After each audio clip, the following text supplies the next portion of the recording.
Salve, time! Hoje a gente vai falar sobre abertura. Para quem conhece os conceitos básicos da fotografia, sabe que a abertura é um elemento fundamental na fotografia, principalmente quando se trata sobre exposição e modo manual e fotometria. E se você tá muito perdido e não sabe nem o que é isso que eu tô falando, eu tenho um vídeo que fala sobre isso, sobre como fotografar no modo manual, os pilares da fotografia e todas essas coisas, então se você estiver interessado, assiste esse vídeo também. Então naquele vídeo eu falo sobre abertura, mas resolvi fazer um vídeo mais dedicado e aprofundado sobre o assunto. Então a abertura é um dos 3 pilares que fazem parte do triângulo da fotografia, que é como a gente chama. E nesse triângulo da fotografia, além da abertura, também tem a velocidade e o ISO. E todo esse conceito ele é chamado de triângulo porque quando você mexe em um, ele afeta as outras 2 partes do triângulo. Então quando você mexe em um, você tem que acabar compensando nas outras partes. É tipo aquele meme do escolha 2, vida social, não sei o que, sei lá. Mas é tipo isso. Então, voltando pro básico, o que é a abertura?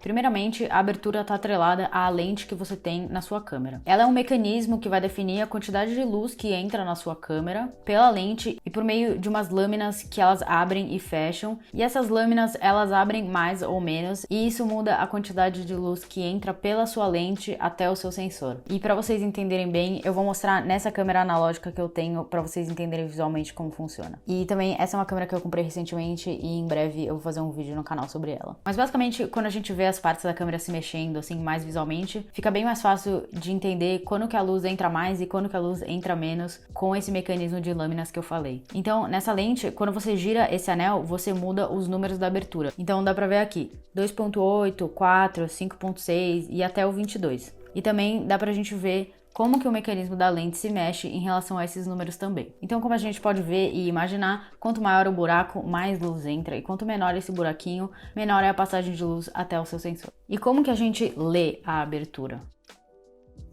Antes de tudo, a gente precisa saber que geralmente a abertura é demonstrada com um F antes do número. Então F/16 ou F16, enfim, mas tem esse F geralmente atrelado a isso. Bom, obviamente diferentes aberturas estão ligadas àqueles números que eu acabei de falar e são sempre os mesmos números, tipo 2.8, 4, 5.6. Isso tem alguma explicação matemática, eu acho que honestamente eu não sei direito explicar e não faz muita importância. O que importa mesmo é a gente saber qual é o momento que entra mais luz e qual é o momento que entra menos luz. Então 1.4, 1.8, 2 são números pequenos, mas esses números equivalem ao momento que a lâmina está mais aberta, então isso permite a passagem de mais luz para dentro da nossa câmera. E eu acho que isso pode acabar sendo um pouco confuso, porque são números menores, mas a gente fala uma abertura maior, porque o buraco para entrar a luz é maior. Mas o que é mais importante é a gente tentar lembrar que números menores entram mais luz e deixam a nossa foto mais clara. Bom, e em consequência a gente pode imaginar que os números maiores, então um F16 ou 22, entram menos luz porque o tamanho do buraquinho para entrar a luz é muito menor e isso, em consequência, deixa a nossa foto mais escura. E eu vou mostrar um exemplo aqui que eu fiz de algumas fotos para vocês conseguirem ver isso em ação. Então, nessa sequência de fotos, eu vou mexer só a abertura e eu vou deixar a minha velocidade e o meu ISO intactos. Então, se eu mudo a abertura para valores mais altos, a gente pode ver que as fotos vão ficando cada vez mais escuras. Mas, obviamente, no momento da vida real, você iria mexer no ISO e na velocidade para compensar as outras partes da exposição da sua foto. E aí, uma outra questão que é muito importante sobre a abertura é como que ela afeta a sua foto esteticamente. Além dessa questão de luz que eu já falei, de deixar entrar mais luz ou menos luz e, em consequência, deixando a nossa foto mais clara ou mais escura, a abertura tem um papel fundamental para definir uma coisa que chama profundidade de campo. A profundidade de campo é o que define o quanto da sua imagem está em foco. E como eu sou uma pessoa muito visual, eu desenhei um diagrama para a gente conseguir entender um pouco melhor essa questão da profundidade de campo em relação às aberturas. A gente consegue ver que quanto maior é essa profundidade de campo,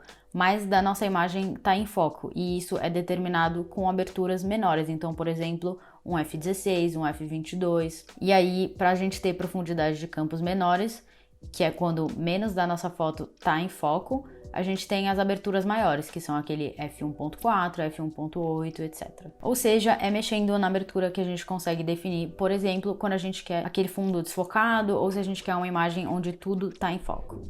E aí, pra gente ver essa questão da profundidade de campo, de novo, eu fiz uma sequência de fotos mudando a abertura, mas dessa vez eu compensei o meu ISO e a minha velocidade pra deixar a exposição sempre certa. E aí a gente consegue ver direitinho como que a profundidade de campo muda de acordo com as diferentes aberturas que a gente tem.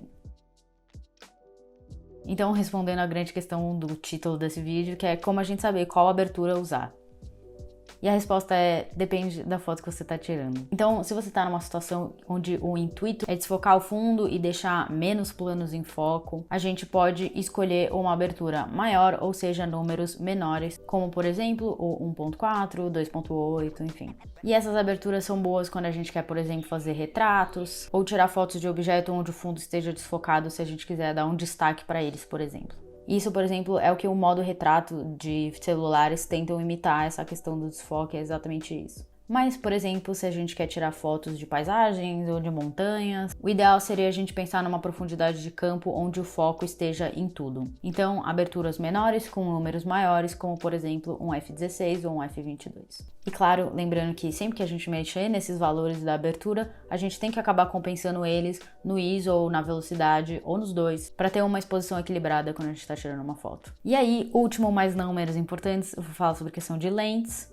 Porque, como eu falei no começo do vídeo, a abertura está 100% atrelada à lente que você está usando. Então, por exemplo, uma lente de kit que geralmente tem uma abertura máxima de f4 ou 5.6, é isso que você tem. Tipo, essa é o mínimo da abertura que você consegue. E aí, por exemplo, essa lente que eu tô usando é uma 1.4, então o máximo que eu consigo chegar é 1.4 mesmo. E aí tem uma questão de preço, que lentes que chegam a aberturas muito maiores, então 1.4, 1.2, 1.8, tendem a ser muito mais caras. Isso tem a ver com a questão do vidro. Como aquele buraco é muito maior, o vidro que tampa esse buraco é muito maior e isso acaba gerando um preço muito mais caro para a lente por causa dessa abertura que é muito grande. E aí é uma brisa de tipo, de ir para 1.8 para ir para 1.4 já é um valor muito absurdo dependendo da sua lente.